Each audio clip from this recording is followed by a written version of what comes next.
My name's Alison and I am Director for Interpretation here in the European Parliament.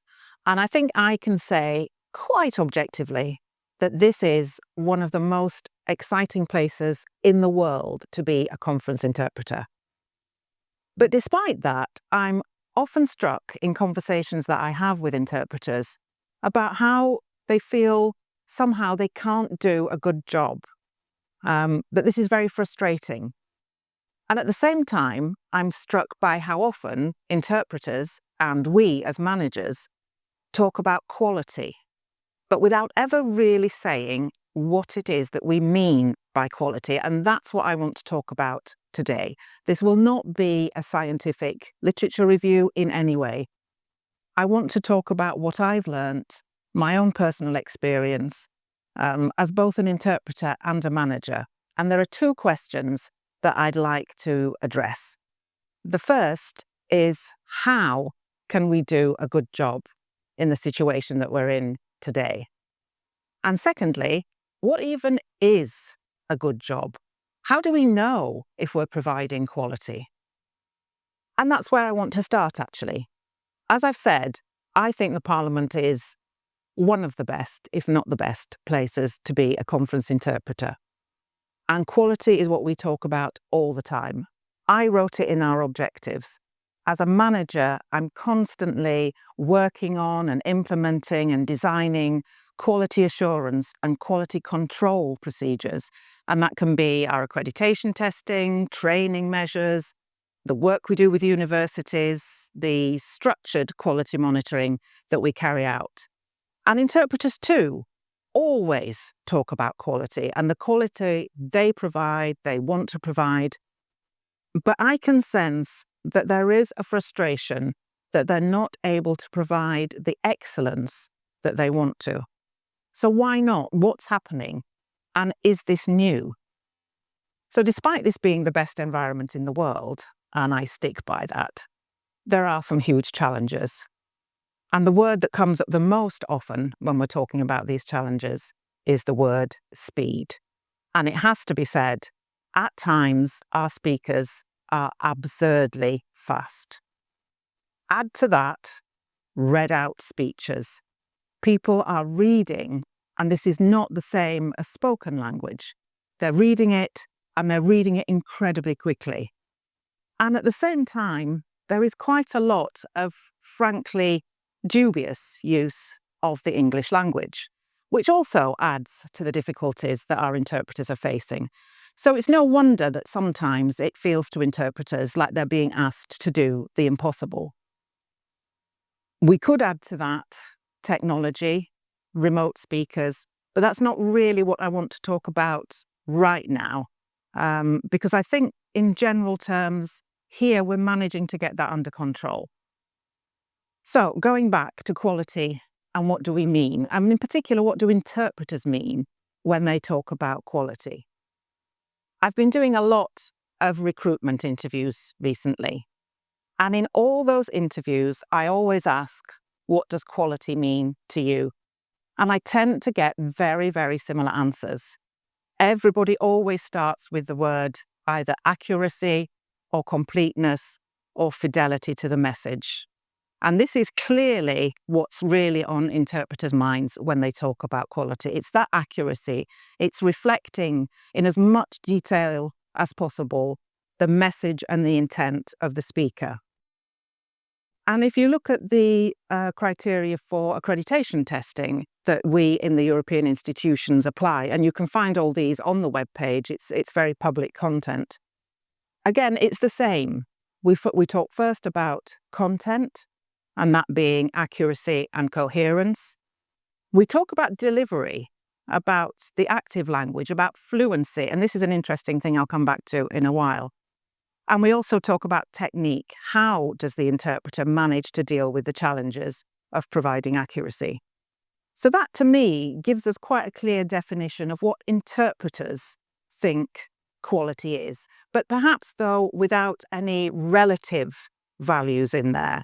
For example, we talk about a significant omission without deciding what significant might be. And of course, we know it will never be perfect. And that is indeed our ultimate frustration. We know it will never be perfect. And yet we want it. Now, since I've stepped out of the booth and taken on different roles, I've really noticed that my view of what is quality is actually changing. It's very different listening to interpretation from outside the booth. And interestingly, interpreters that I used to sit next to in the booth, who I thought were magnificent, outside the booth, maybe I had a different opinion slightly. And even more interestingly, the interpreters I may have frankly ignored in the booth turn out to be fabulous when you're listening to them from the meeting room. And this to me has been really instructive. And what I've come to see is that actually quality is in the eye of the beholder, to mix a metaphor, because quality is in the ear of the listener didn't sound quite as poetic. And I really, truly believe that we ignore our listeners at our peril. So do we need to think beyond the walls of our booths? Do we need to be thinking about quality for whom? For us or for them? And how do we meet? And this is not a new idea by any means. In 1986, Danica Seleskovich already said that interpretation should always be judged from the perspective of the listener and never as an end in itself. And that's the first thing we need to remember when we are frustrated. Any measure of service quality that doesn't include user expectations is always going to miss the point. So quality is not a fixed, it's not a one thing that we can identify and we can recreate.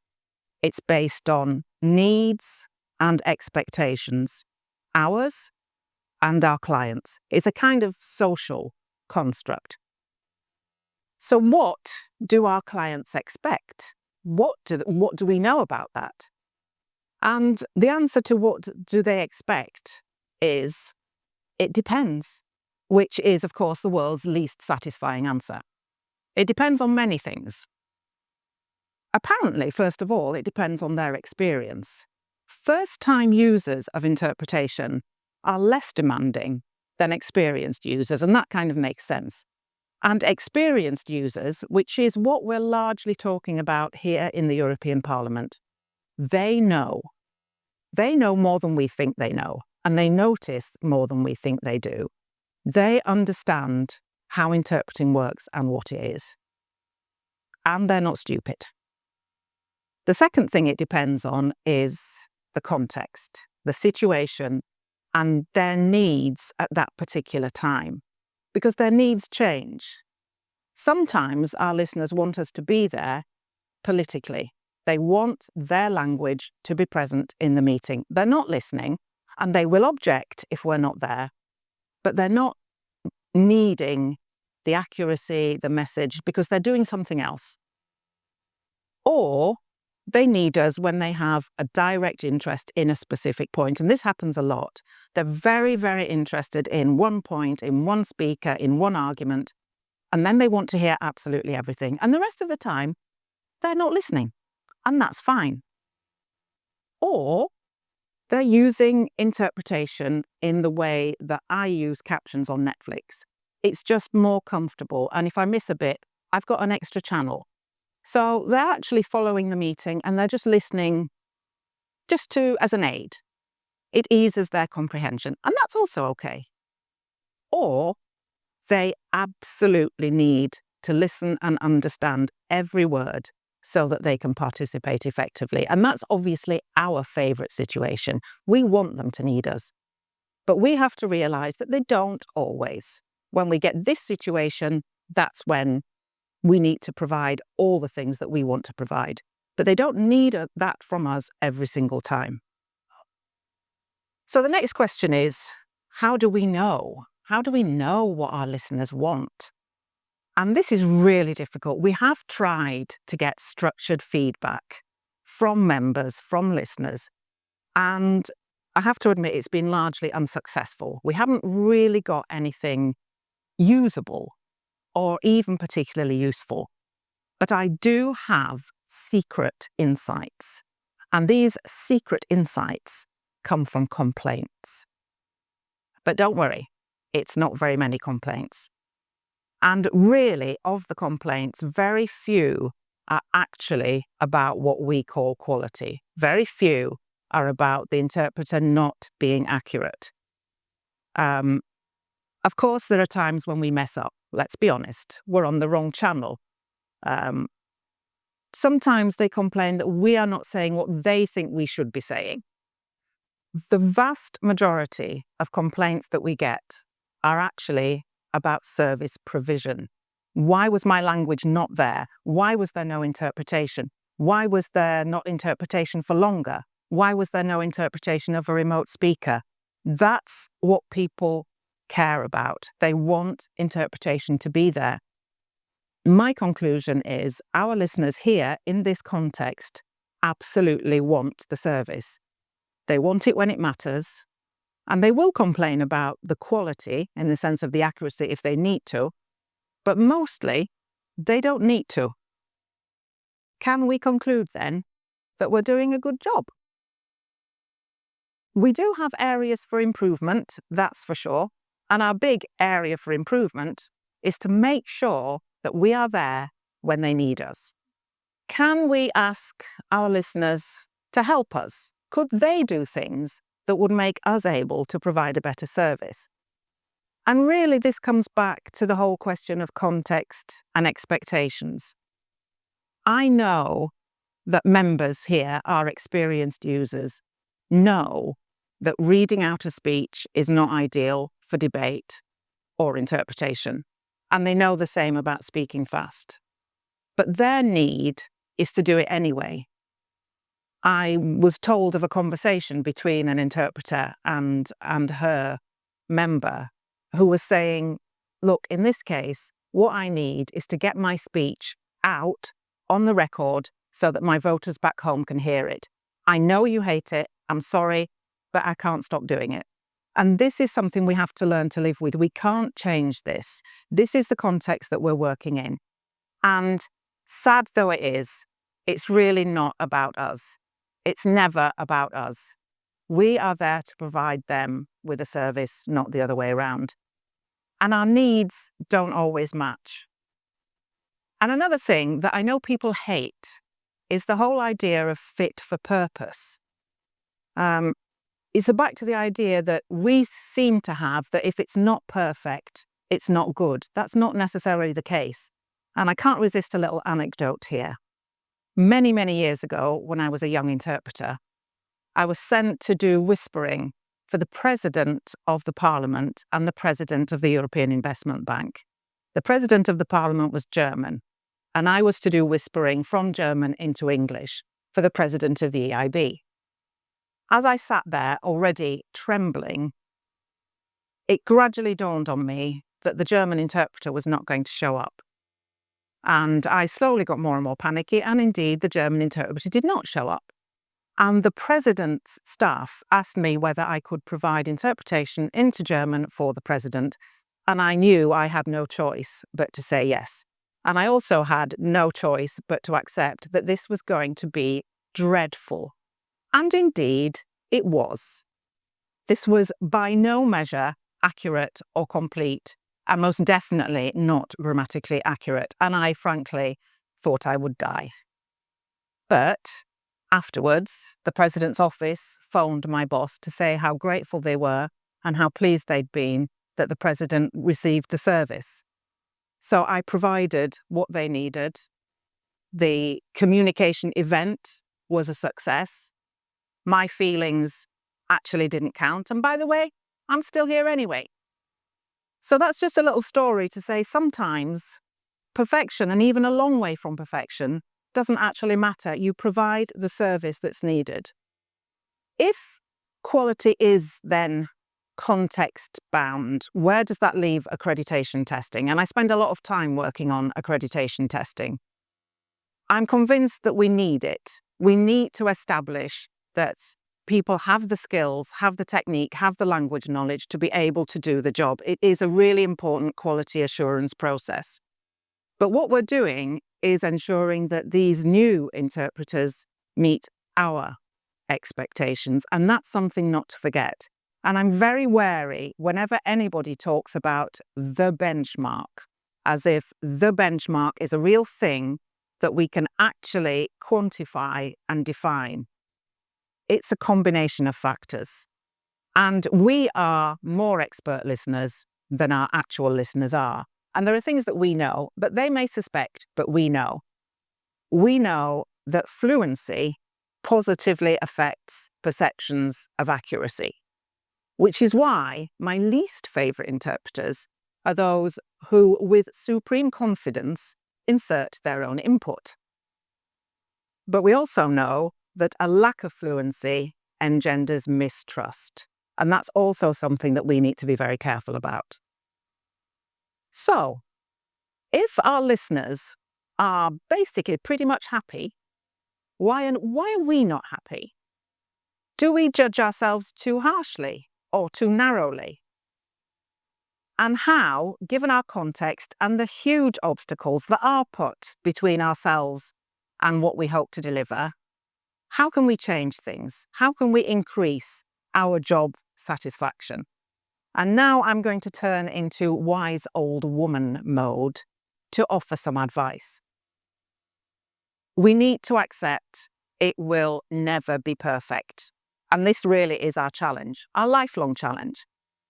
But the times that you approach perfection will be thrilling and memorable. What else can we do? For me, a really important thing is feedback. First of all, our own feedback. We have to listen to ourselves. It's terrible. You sound awful. If by even worse coincidence you have video, you'll look terrible too. But it's really instructive and really helpful. And if we can bring ourselves to do this on a more or less regular basis, I know it will make a difference. But it's not just ourselves. We work in a team. We have experts sitting with us. We can, and we don't, ask for feedback. And this is something we can really, genuinely change. Particularly in my time as a manager, I've learnt and grown professionally from making sure that I have people around me who will give me clear and honest feedback, even when I don't want it. And in fact, in particular, when I don't want it, because that's when I learn the most. It's not part of the norms that we operate in the booth. It really isn't. But what if it were? What if you could find your truth tellers who would help you? Imagine how much you could improve if we could learn to receive feedback gratefully and give it humbly. I think that mentoring should go far beyond what we've already managed to establish, which is great. And we should mentor each other because we really can teach each other a lot. The next thing that I think we can do is team up. Team up with everybody involved in making the communication event a success, which means our listeners and our clients. And we can all do this. As managers, we're always trying to explain how interpreters work. How can you help us? This is how you send in your speeches. Please do that. We have a lot of outreach to anybody who might possibly be interested. But we can learn from the secretariats organising the meetings. We can definitely learn from our programming and documentation services. If we all work together, I'm sure we can find ways to make things work better as well. And yes, we can also learn about AI. It can help us. It can help us in our preparation. It can do a lot of the background drudgery. It won't replace us unless we let it. And that's our challenge. And we absolutely need to educate ourselves to ensure that we harness its potential, but are clear about its limitations and can explain those limitations to others. But most of all, there are just a few really important things to remember. The first is we are not quitters. Interpreters are fighters. So we will not give up. But maybe we just need to remember the word perspective. Maybe we just need to remember from time to time to look up and look around and remember why we're doing this. Look beyond the annoying read-out speeches and the incoherent and the aggressive and see the great moments. The moments when we are there and make change happen. The moments when we give our voices to the women who risk their lives to accuse murderers, and to the now free men who were jailed for daring to believe in a better world. Because that's what happens here, and that's where we can be. So despite everything, I still think that the European Parliament is the best place in the world to be an interpreter. And I think we should be proud of what we can do.